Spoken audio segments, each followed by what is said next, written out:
I am Tammy. And if you'd told me a year ago I'd be pouring champagne at my stepmother's glitzy charity gala, I'd have laughed.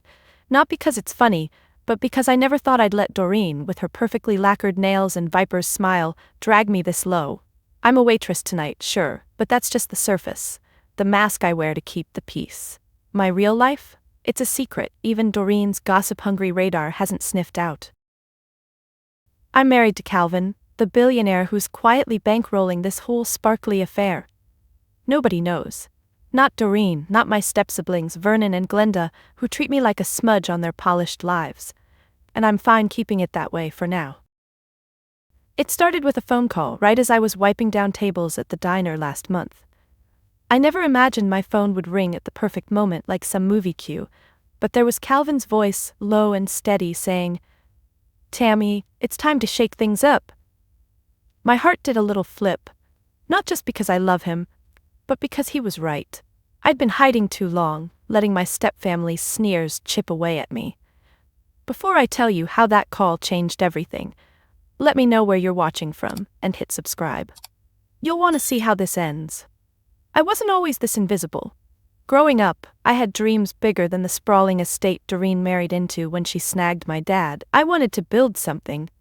Maybe a business, maybe a legacy. I'd sketch ideas in notebooks, stay up late reading about entrepreneurs who started with nothing. But Doreen? She'd roll her eyes, call it childish scribbling, and shove a catalog of debutante dresses under my nose. "Tammy, focus on something useful," she'd say, her voice like syrup laced with arsenic. Vernon and Glenda, her biological kids, were the golden ones. Vernon's mediocre law degree got framed on the wall. Glenda's pageant crowns lined the mantel. Me? I was the stepkid, the extra, the one who didn't fit the mold. Dad's gone now, 5 years buried, and whatever warmth held us together died with him. Doreen's charity galas became her stage, a way to parade her wealth and perfect family while I got relegated to the background. This year's gala, though, feels different. It's not just the usual parade of rich folks in tuxes and gowns, clapping for Doreen's fake tears over some cause she barely understands. It's the night I've been dreading because Calvin's money is behind it, and he's here, somewhere in the crowd watching. I can feel it like a pulse under the chandeliers. He's not just funding this to be nice, he's setting a trap, and I'm part of it. I'm not proud of how I got here, slinging drinks for people who don't even look at me. But every tray I carry, every fake smile I plaster on, it's a reminder of what I'm fighting for. Calvin and I built something together, something bigger than this room full of egos. It started small, a late-night idea over coffee, but it grew, and now it's a secret empire that could outshine Doreen's entire fortune. I'm not just a waitress, no matter what she says.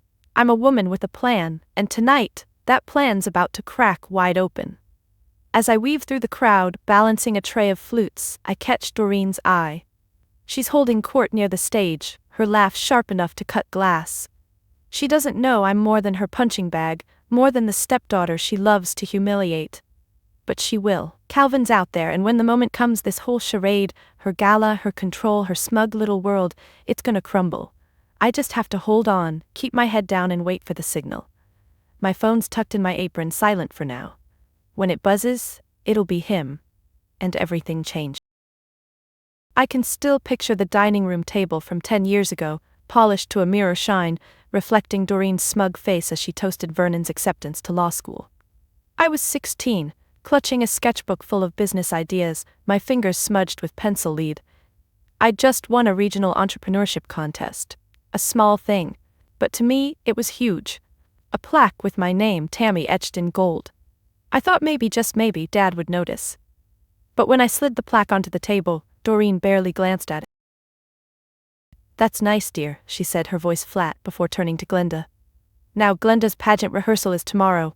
Vernon, you'll drive her, won't you?" My plaque sat there, ignored, while Vernon smirked and Glenda preened. Dad just sipped his wine, eyes on his plate. That wasn't the only time. Flashbacks hit me now, sharp and sour, as I moved through the gala crowd, tray in hand. There was the summer I interned at a startup, coming home buzzing with ideas about tech apps. I'd ramble at dinner, words tumbling out until Doreen cut me off. "Tammy, don't bore us," she'd say, then pivot to Vernon's latest mock trial win. Once I overheard her on the phone, laughing with a friend. Tammy's little hobbies? Oh, she's just playing pretend. I stood frozen in the hallway, my excitement curdling into shame. By the time I was 18, I'd learned to keep my dreams quiet, locking them away like contraband. Vernon and Glenda, though, they could do no wrong. Vernon's C-average law degree was heroic perseverance, according to Doreen.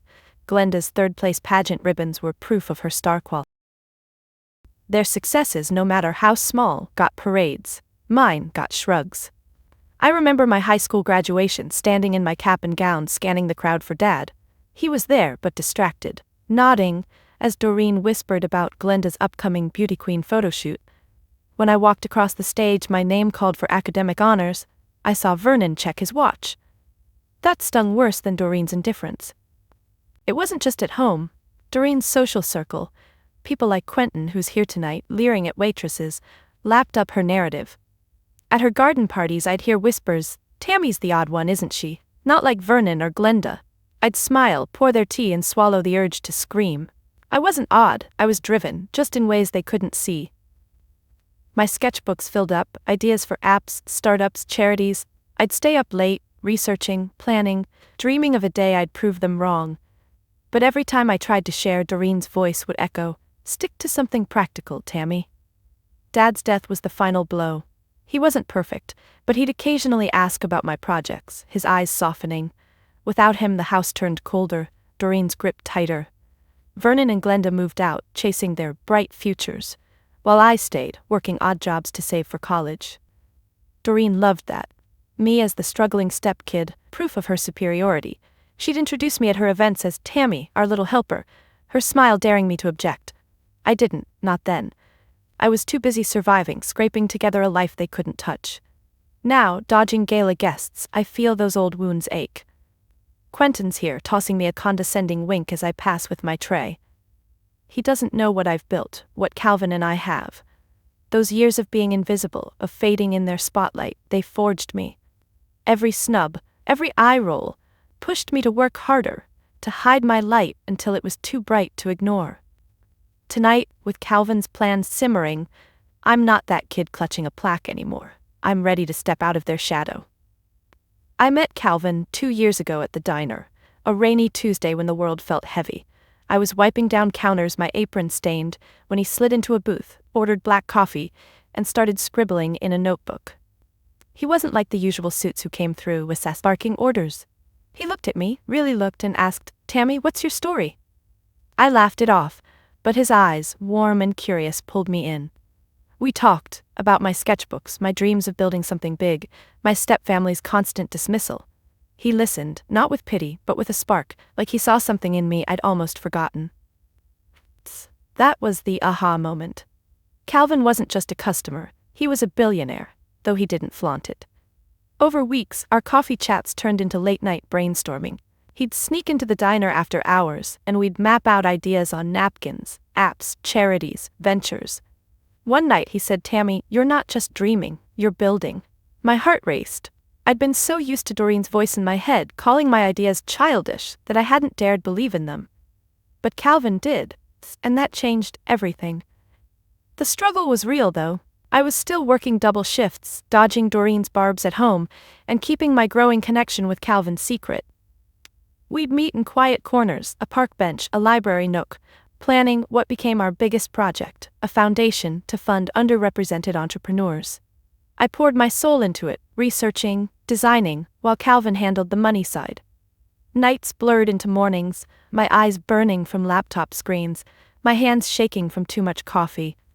There were moments I wanted to quit, when Doreen's latest jab, "Tammy, still playing at business?" hit too close.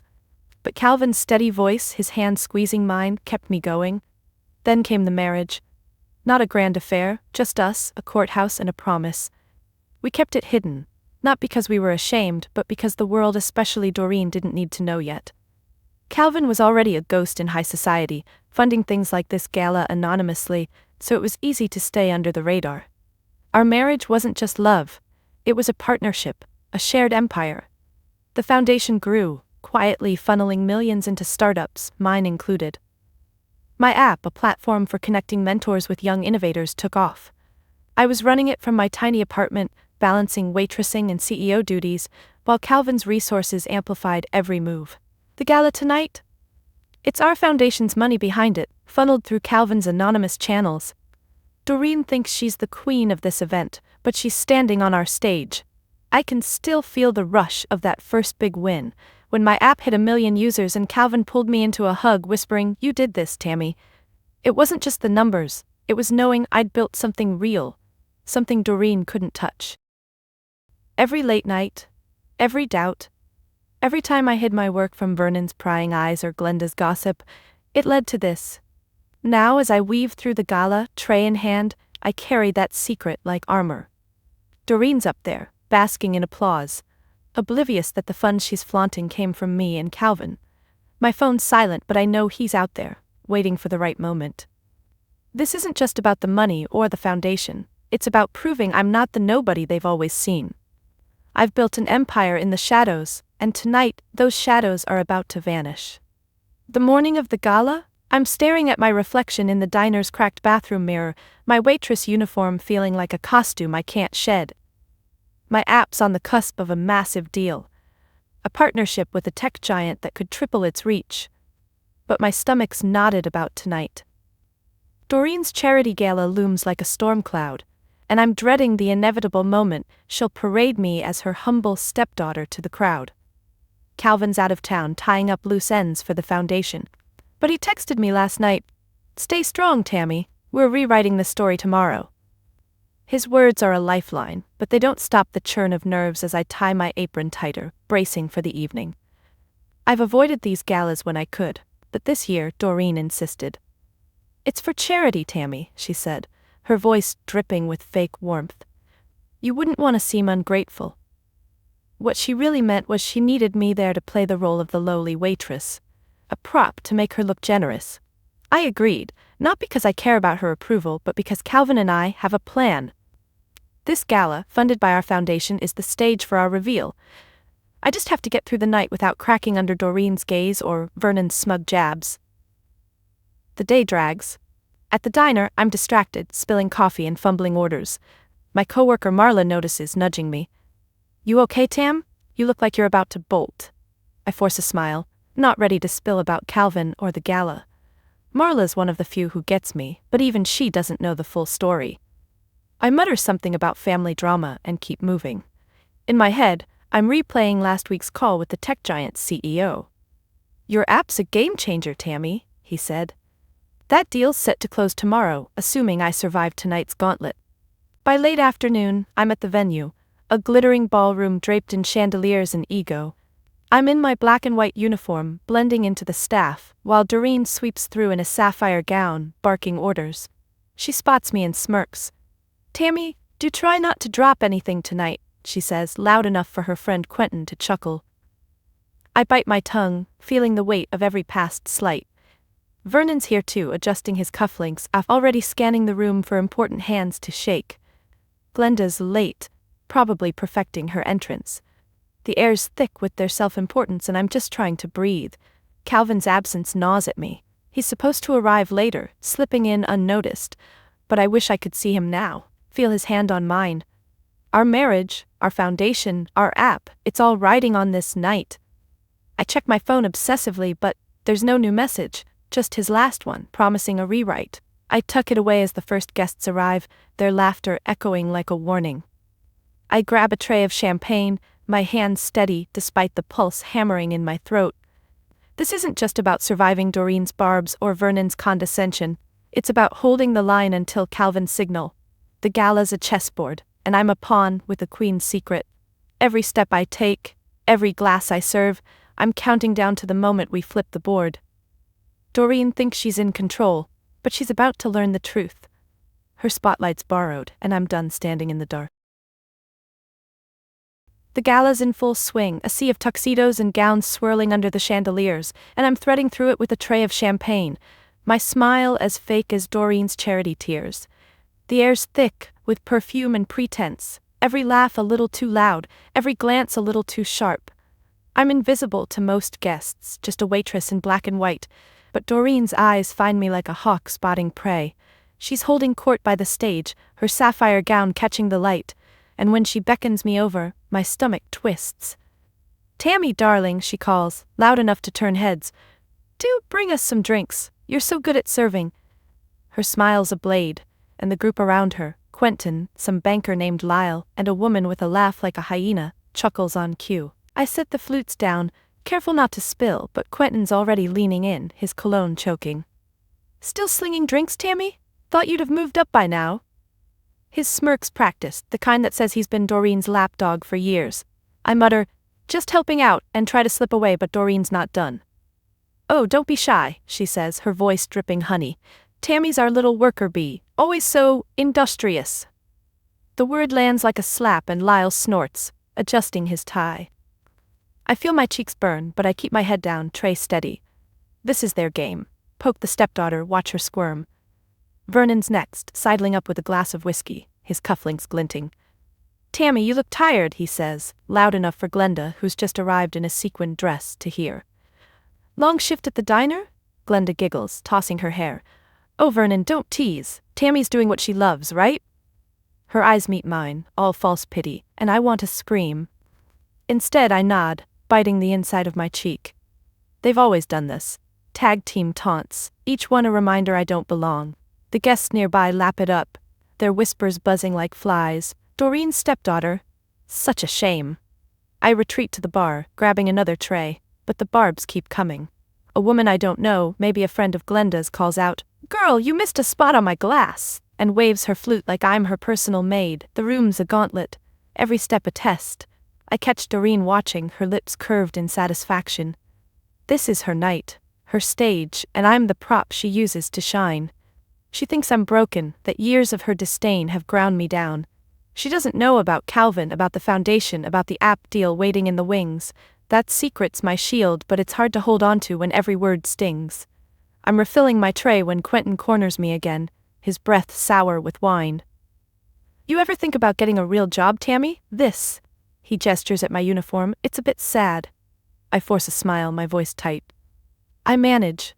He laughs, turning to Lyle. "She manages. Isn't that quaint?" I'm shaking now, not from fear but from the effort of not snapping back. I want to tell him he's sipping champagne paid for by my husband, that this whole night's a mirage, but I don't. Calvin's signal hasn't come and I can't tip our hand. As I move back into the crowd, Doreen's voice cuts through, announcing the evening's agenda. She's all grace and gratitude, thanking her generous donors, none of whom know the truth. I grip my tray, my knuckles white, and keep moving. The night's only going to get worse, and I have to stay sharp, stay ready. Their words are knives, but I'm not bleeding yet. The ballroom's a glittering cage and I'm trapped in it, my tray heavier with every step as Doreen's voice booms from the stage. She's mid-speech, her sapphire gown shimmering, thanking the crowd for their generous hearts. I'm weaving through tables, dodging elbows and fake smiles when she pauses, her eyes locking on me like a spotlight. "Before we continue," she says, her tone shifting to something colder, "there's a family matter I must address." My heart stutters. The room quiets, heads turning, and I freeze. A flute of champagne trembling in my hand. This isn't part of the plan. Calvin's signal hasn't come, and I'm not ready. Doreen steps forward, her smile tight. "Many of you know my stepdaughter Tammy," she says, gesturing at me. Every eye in the room swivels, pinning me in place. "She's been part of our family, in her own way." The pause is deliberate, her words laced with pity. Vernon, standing near the stage, smirks. Glenda adjusts her sequins, her lips twitching. I want to run, but my feet are glued to the floor. "Tammy's chosen a different path," Doreen continues, "one that doesn't align with our values. As of tonight, she is no longer part of this family." The words hit like a slap, sharp and public. Gasps ripple through the crowd, followed by whispers. Quentin, leaning against a table, raises an eyebrow, amused. Lyle mutters something to the hyena laugh woman, who covers her mouth. Doreen's voice carries on, calm and final. "She's content as a waitress, and we wish her well, but we must move forward without her." She turns to the crowd, her eyes gleaming with fake tears. "Let's raise a glass to new beginnings." Glasses clink, but I barely hear it over the blood roaring in my ears. I'm still standing there, tray shaking as the room applauds. It's not just disownment, it's a spectacle, choreographed to humiliate. Doreen's branded me a nobody, a failure, in front of hundreds of strangers. Vernon steps closer, his voice low. You didn't really think you belonged, did you? Glenda's giggle cuts through and I catch her whispering to a guest. She's always been a bit lost. The crowd's eyes are on me, some pitying, some smug, and I feel like I'm shrinking. My uniform a scarlet letter. I want to scream to tell them about Calvin, about the foundation, about the app deal that could buy half this room, but my throat's tight, my phone's silent in my apron. Where's Calvin? He was supposed to be here, supposed to signal the reveal.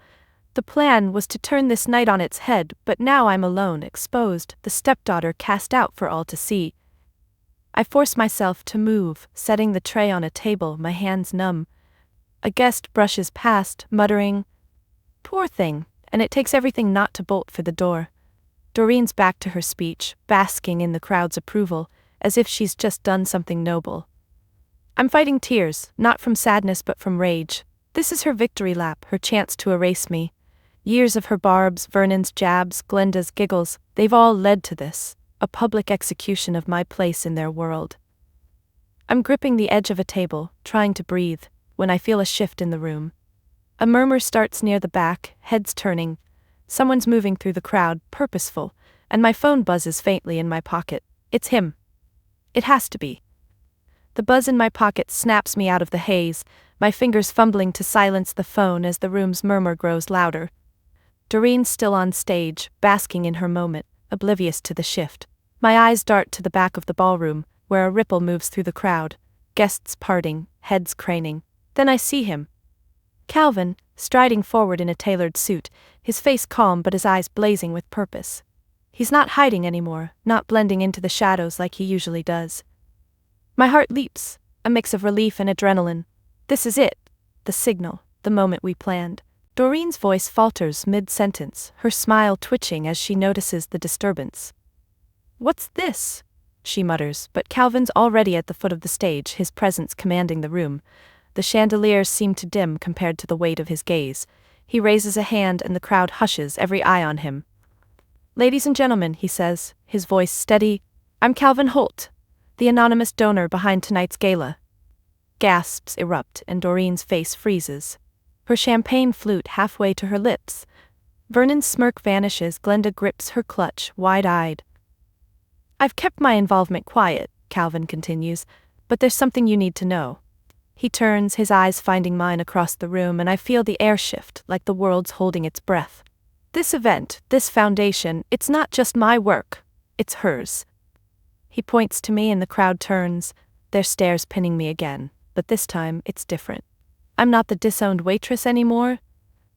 Tammy, my wife, is the heart of this. She built the foundation with me, and she's the reason every dollar here is making a difference. The room explodes in whispers, a tidal wave of shock. Doreen's glass slips, shattering on the stage, but she doesn't move, her face a mask of disbelief. Quentin chokes on his drink, Lyle's jaw drops, and the hyena laugh woman is silent for once. Vernon steps back like he's been slapped, and Glenda's sequins catch the light as she stumbles into a chair. I'm rooted to the spot, my tray forgotten on a table, as Calvin walks toward me, the crowd parting. He takes my hand, his touch grounding me, and says, "Tammy's not just a waitress, she's a visionary, and she's my partner in every way." The truth lands like a thunderclap. Guests are on their feet, some clapping, some murmuring, but all watching as Calvin pulls me to the stage. I'm shaking, not from fear, but from the weight of being seen. Finally, after years in the dark, Doreen tries to speak, her voice shrill. There's been a misunderstanding, but Calvin cuts her off, his tone ice. "No misunderstanding, Doreen. You took her family, but you can't take her worth." He gestures to the screens behind us, now flashing stats from our foundation. Millions raised, startups funded, lives changed. My app's logo glows, the deal with the tech giant, announced in bold letters. The crowd roars, applause drowning Doreen's sputtered protests. I look at Calvin, his hand steady in mine, and feel the years of shame melt away. This is our moment, the reveal we planned, but it's more than a plan now. It's a reckoning. I'm not invisible anymore, and as the room chants my name, I know there's no going back. The applause still rings in my ears as I stand on the stage, Calvin's hand in mine, the ballroom's lights casting us in a glow that feels like defiance. Doreen's frozen, her face a mix of shock and rage, the shattered remnants of her champagne flute glittering at her feet. The crowd's buzzing, their earlier pity for me replaced by awe, but I'm not here for their approval. I'm here to end this charade. I step forward, my voice steady despite the pulse hammering in my throat. Doreen, I say, loud enough for the mic to catch. You called me a nobody, but you're standing on my stage. Her mouth opens, then snaps shut, her eyes darting to Vernon and Glenda, who look like they've been hit by a truck. Vernon's hands are clenched, his cufflinks glinting as he shifts uncomfortably. Glenda's clutching her purse, her sequins no longer dazzling. The crowd leans in, sensing blood in the water. I don't let up. You disowned me in front of everyone, said I didn't fit your values, but let's talk about your values, using charity as a prop, tearing down anyone who doesn't bow to you. Gasps ripple through the room, and Quentin for once has nothing snarky to say. Doreen tries to recover, her voice shrill. Tammy, this is inappropriate. You're twisting. I cut her off, my words sharp. Twisting? You've spent years twisting the truth, pretending I'm nothing while you basked in my work. I gesture to the screens behind us, still flashing our foundation's impact. That's my foundation, my ideas, my sweat. You didn't even know it was ours when you took the credit. The crowd murmurs, heads turning to Doreen, who's shrinking under the scrutiny. She stammers, I've always supported you, but it's weak, and the room knows it. Vernon steps forward, trying to play savior. Tammy, enough, you're embarrassing yourself. I turn on him, my voice ice. Embarrassing? Like when you called my dreams a waste, Vernon, or when you laughed while Doreen erased me. He flinches, and Glenda, desperate, chimes in. Tammy, we're family. I laugh, short and bitter. Family? You don't get to claim that now, not after you cheered her on. The hyena laugh woman in the crowd shifts uncomfortably, and Lyle's staring at his shoes. I feel Calvin's hand squeeze mine, a silent anchor. You all thought you could define me, I say, my voice rising, but I've built more than you'll ever understand, and I did it despite you. I look at Doreen, her face pale. You don't get to apologize now. You don't get to rewrite this. I turn to the crowd, my chest tight but my head high. This gala's for real change, not your egos. I'm done playing your game. I step off the stage, Calvin at my side, and the room parts for us, applause swelling again. Doreen's calling after me, her voice cracking. Tammy, wait! But I don't look back. Vernon's muttering to Glenda, their faces ashen, and Quentin's slunk to the bar, avoiding my gaze. The air feels lighter as we reach the ballroom's doors, the weight of years lifting. Outside, the night's cool, the stars sharp above the city. Calvin pulls me close, his voice low. You were incredible. I smile, my first real one all night. We were incredible. I don't need their approval anymore. I've exposed their hypocrisy, claimed my truth, and walked away on my terms. The gala's theirs to salvage, but this moment, this victory, is mine. The night air hits like a balm as Calvin and I step out of the gala, the ballroom's clamor fading behind us. My heart's still racing from the stage, from tearing down Doreen's facade, but out here, under the city's quiet stars, I feel something softer settle in. Calvin's arm is around me, his warmth steadying me as we walk to a nearby diner. Not my usual haunt, but a cozy spot with neon lights and the smell of fresh coffee. Marla's waiting there, my one true friend who texted me during the gala. Heard you're at Doreen's circus, you okay? I'd replied with a vague, big night, but now, seeing her at a corner booth, I know I need this. Real people, real connection. Marla's in her usual flannel, her curly hair wild, and she stands when she sees us, her grin wide. Tammy, you look like you just fought a dragon, she says, pulling me into a hug. I laugh, the sound surprising me after the gala's tension. Feels like it, I say, sliding into the booth. Calvin sits beside me, his hand resting on mine, and for the first time all night, I breathe easy. Marla leans forward, eyes sparkling. Spill, what happened? I know Doreen's galas are a nightmare, but you're glowing. I tell her everything, Doreen's public disownment, Calvin's reveal, the crowd's shock, my speech. Marla's jaw drops when I mention Calvin's our anonymous donor, and she punches his arm lightly. You sly dog, funding Doreen's ego trip to pull this off? Genius. Calvin chuckles, his usual quiet confidence softened here, away from the gala's glare. Tammy's the genius, he says, squeezing my hand. I just followed her lead. Marla rolls her eyes, but her smile's warm. You two are disgusting. I love it. The contrast hits me hard. The gala was a battlefield, Doreen's icy control, Vernon's smirks, Glenda's fake tears, all weaponized to keep me small. But here with Marla's laughter and Calvin's steady presence, I feel seen, not as a prop or a punchline, but as me. Marla's known me since my diner days, back when I was scribbling app ideas on napkins. She never doubted me, even when I doubted myself. And Calvin? He's my partner, my rock, the one who saw my worth when I was just a waitress with dreams too big for Doreen's world. We order milkshakes, chocolate for me, strawberry for Marla, vanilla for Calvin, and the conversation shifts to lighter things. Marla tells us about her latest art project, a mural for a community center, and Calvin shares a story about a quirky startup we're funding. It's simple, messy, real. No chandeliers, no egos, just us, laughing over sticky tabletops. I think about the gala, how Doreen's crowd clapped for her lies, how they turned on her when the truth came out. That was their world. Cold, calculated, built on appearances. This, right here, is mine. As Marla teases Calvin about his fancy billionaire suit, I lean back, my chest lighter. The gala stripped away the last of my need for Doreen's approval, but this moment, with my chosen family, rebuilds something stronger. I don't need their name or their spotlight. I have Marla's fierce loyalty, Calvin's quiet love, and a future we're building together. The night's not over, but for now, I'm home. The days after the gala feel like waking from a fever dream, the adrenaline of that night settling into a quiet resolve.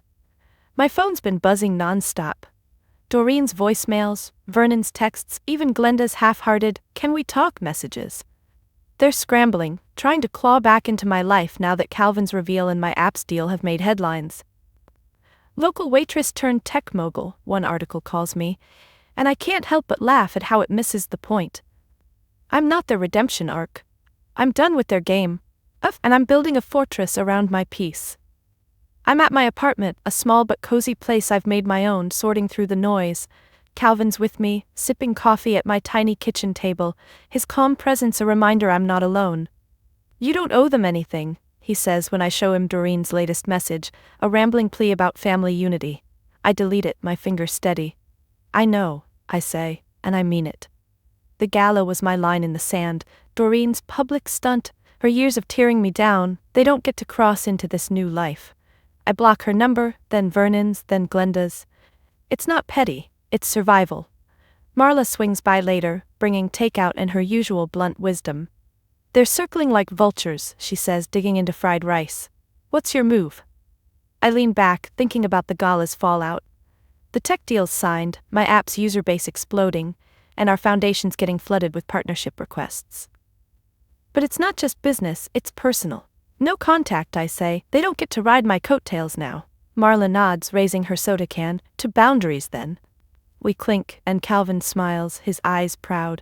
I set rules, clear and non-negotiable. No family events, no reconciliations on their terms. When Quentin emails pretending he always believed in me, I archive it without replying. Lyle's LinkedIn request gets ignored. The gala crowd, Doreen's cronies, they're part of her world, not mine. I focus on what's real, my team at the app who've been grinding alongside me, Marla, who's designing our foundation's new logo, Calvin, who's planning a quiet getaway for us once the dust settles. This is my circle, my strength. Doreen tries one last stunt, a tearful interview in a local paper, claiming she's heartbroken by my distance. I read it, feel the old tug of guilt, then let it go. She's performing, same as always, and I'm not her audience anymore. I write a short statement for our foundation's site, not to clap back but to set the record straight. My work is about lifting others up, not settling old scores. I'm moving forward. The response is overwhelming. Support pours in, from startup founders to strangers who've felt invisible in their own families. It's humbling, a reminder I'm not just rebuilding my life, but inspiring others to do the same. I'm not naive. Doreen might try again, and Vernon and Glenda will always chase clout. But my fortress is strong. Clear boundaries, chosen allies, and a purpose bigger than their drama. As I close my laptop, Calvin pulls me into a hug, his voice soft. "You're unstoppable, Tammy." I smile, feeling the truth of it. The gala was their battlefield. This life, this freedom is mine. The weeks after the gala blur into a whirlwind of action, my life no longer defined by Doreen's shadow, but by the light I'm casting myself. With the tech deal locked in, my app's soaring, millions of users connecting with mentors, stories of first-generation entrepreneurs breaking through. But it's not enough to just succeed. I want to reshape what my name means, not the one Doreen tried to erase, but the one I've built. So I pour my energy into our foundation, and with Calvin's support, we launch a new initiative, a grant program for young innovators from overlooked communities. It's called the Tammy Holt Fund, and seeing my name on it feels like reclaiming a piece of myself. I'm at the foundation's new office, a bright space with murals Marla painted, bold swirls of color that scream possibility. We're hosting our first grant recipients, a group of 20-somethings with ideas as big as mine once were. There's a coder from a small town, a designer whose parents immigrated like mine never did, a kid who built a recycling startup from his garage. I shake their hands, hear their stories, and feel a fire in my chest. "You're not alone," I tell them, and their nods, their grateful smiles, make every late night worth it. This is my legacy, not Doreen's galas or Vernon's empty swagger. Calvin's there too, quieter than me but just as invested. He handles the numbers, the logistics, while I focus on the vision. "You're a force," he says later as we're cleaning up after the event. I laugh, stacking chairs. Takes one to know one. But he's right, I'm not the Tammy who hid sketchbooks from Doreen's sneers. I'm building something that outlives her, something that matters.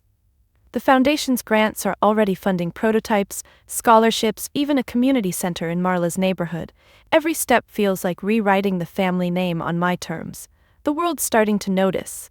A tech magazine features me, not as Doreen's stepdaughter, but as Tammy Holt, the innovator behind a movement. I frame the article, not for ego, but as a reminder of how far I've come. Social media is buzzing too. People share stories of their own toxic families, their own fights to be seen. I reply when I can, not to play hero, but to keep the conversation going. One message sticks with me, from a girl who says, "Your story made me believe I can leave my stepmom's house." I cry reading it, then write back, "You can. You will." Doreen's name still pops up sometimes, gossip columns speculating about her fall after the gala. I don't read them. She's irrelevant now, her world of fake tears and borrowed glory shrinking, while mine grows. Vernon and Glenda are ghosts too, their attempts to latch onto my success ignored. My focus is here, the foundation, the app, the people who believe in me like I believe in them. Marla's designing a mural for the community center, Calvin's planning our next grant round, and I'm sketching new app features. This is my family, my empire. As I lock up the office, the city's skyline glowing outside, I feel a quiet pride. I've taken my name, my story, and made them mean something bigger than Doreen's cruelty ever could. I'm not just surviving, I'm shaping a future that's mine. I'm sitting on the balcony of my apartment, the city humming below, a cup of tea cooling in my hands.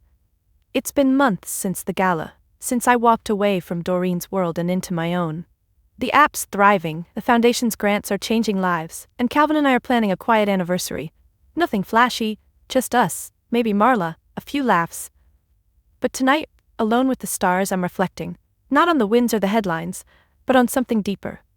I've spent years chasing proof I was enough. Proof for Doreen, for Vernon, for Glenda.